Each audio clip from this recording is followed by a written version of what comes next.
universality probability. Yeah, okay, so we started, yeah. Thank you, Boumediene, and everyone and organisers for the opportunity to give this talk. I'm David Dowe from Monash University in Melbourne, Australia. I worked very closely with Chris Wallace for the last 13 or so years of his life. Many people talk about minimum description length, and that's a reasonable thing to do, but 10 years, 6 journal papers, a master's thesis and a PhD thesis, all before minimum description length in 1978 came minimum message length. So I could talk about universality probability. I could also talk about the manifold hypothesis. I've written on the manifold hypothesis and I've written on universality probability. Boumediene, please let me know when you want me to finish. So, all right, Yeah, so you got briefly, 15 minutes, yeah. 10 or 15? Okay. And feel free, please, to interrupt with questions. And if you have questions, the microphone would be good, partly so that I can hear and partly so that anyone listening to the recording afterwards can hear. So, all right, I'll say something about the manifold hypothesis. I had a look on the Wikipedia page about the manifold hypothesis, and it said that algorithmic information theory is relevant. So the manifold hypothesis is basically that in any data set of many, many dimensions, you can typically find that it can be reduced to a much smaller number of dimensions. Now, yeah, that is a picture of me. Not a Yeah, sorry, recent because we one. don't have slides, so I thought we should share your video. Yeah, what I might do is while I'm talking is I might actually get a link to where I've published this thing on the manifold hypothesis. With any luck, I can do that while I'm talking. Um, Yeah, sure. Yeah. the manifold hypothesis is, I think, to an audience like this that's interested in algorithmic information theory, it seems relatively straightforward that if you've got a data set and people are interested in it, then it's probably going to be um, something that is able to be taken into a smaller number of dimensions. So I'm just getting the link to the thing on the manifold hypothesis, and I'm putting that into chat or trying to. So that, with any luck, Boumediene should load. But it just basically argues that, look, the total amount of probability over various dimensions is going to add up to 1. So it makes sense that a smaller number of dimensions is more likely to have a higher prior probability. So, Boumediene, I don't know how easily you can load what I've just put into chat, but that's pretty much all I can think of saying on that topic. Here we go. Thank you for loading it. If you click on the PDF, Boumediene, that will that will help.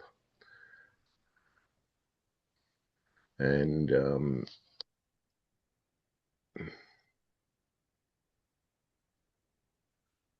so yeah, if we slide down, where on if you do a search on my surname, because that's about 90 odd pages. If you do a search on my surname, if you just search on DOWE, if you do a control F and search on DOWE, you will find the comments.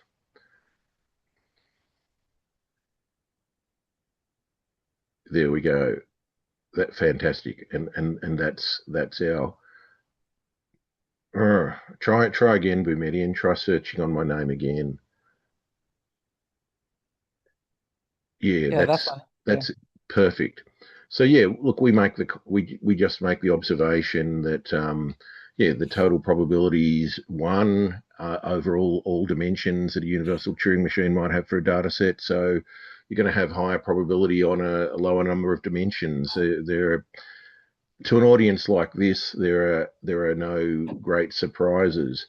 I mentioned in there some earlier work where we hypothesize about what goes on inside a deep neural network, and I make some hypotheses along that line.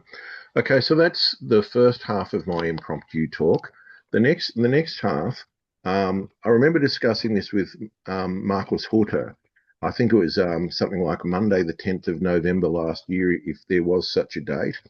But when Chris Wallace was terminally ill, he had about 2 or 3 months to live. And he said to me that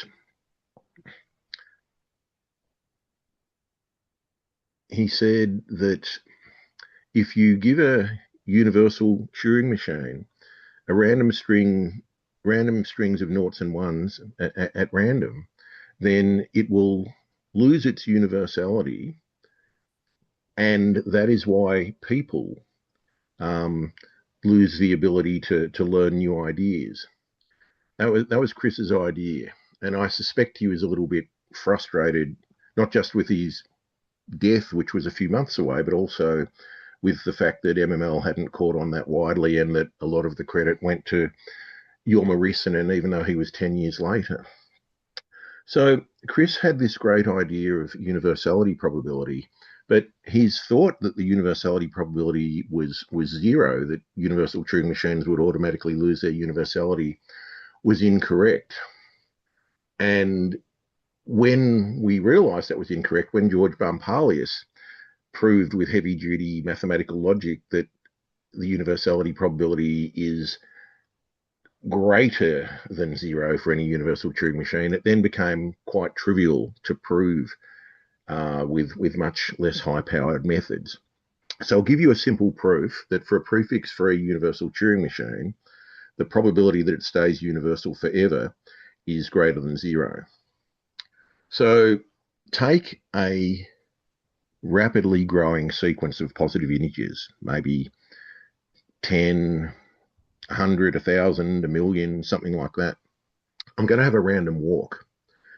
And every time it gets 10 noughts and 10 ones, it's going to go off and simulate a universal Turing machine, some fixed universal Turing machine.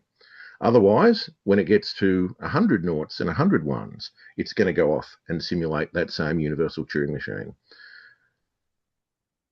And if neither of those happens, then when it gets to 1,000 noughts and 1,000 ones, it's going to go off and simulate this same universal Turing machine. So this Turing machine must be universal, because no matter how far you go, there is always, if you don't hit one of those universal Turing machines at the various spaces, 10, 10, 100, 100, 1,000, 1,000, there is going to be a later possibility of hitting a universal Turing machine. And because of that, the machine is universal. Now, we can spread out those numbers 10, 10, 100, 100, 1,000, 1,000, etc., as far as we want to. And in so doing, we can make the universality probability as large as we want it to be. So the supremum of the universality probability is equal to 1. And once we've got that, we can make it dense quite trivially by saying, all right, I want it to be close to 5 over 64. That's fine. I'm going to take 64 strings of length 6. 5 of them are going to go off and simulate some universal Turing machine with universality probability close to Yeah, 1. sorry. So you And the others are going to all stop. So that's my time. Boumediene, if sorry, you're your willing internet is to... unstable, I think.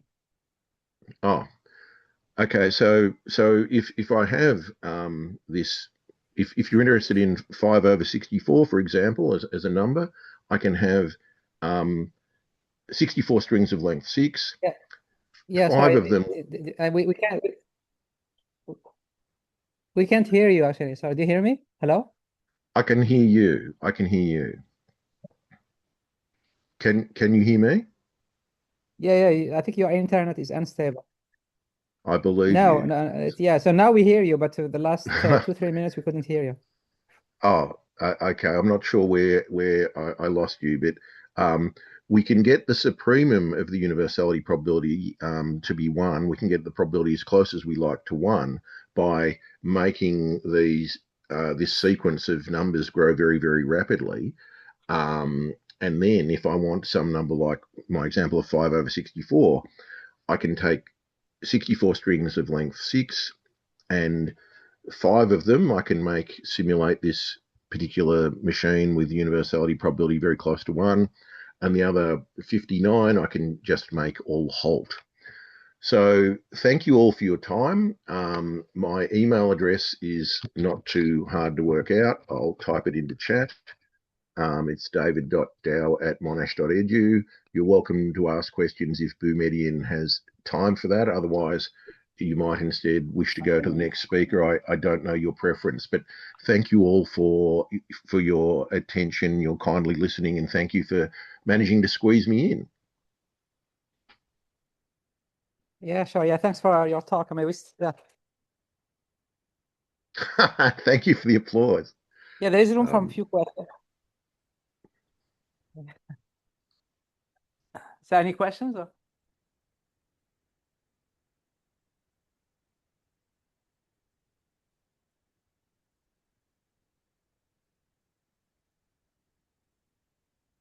Yeah, there's a question.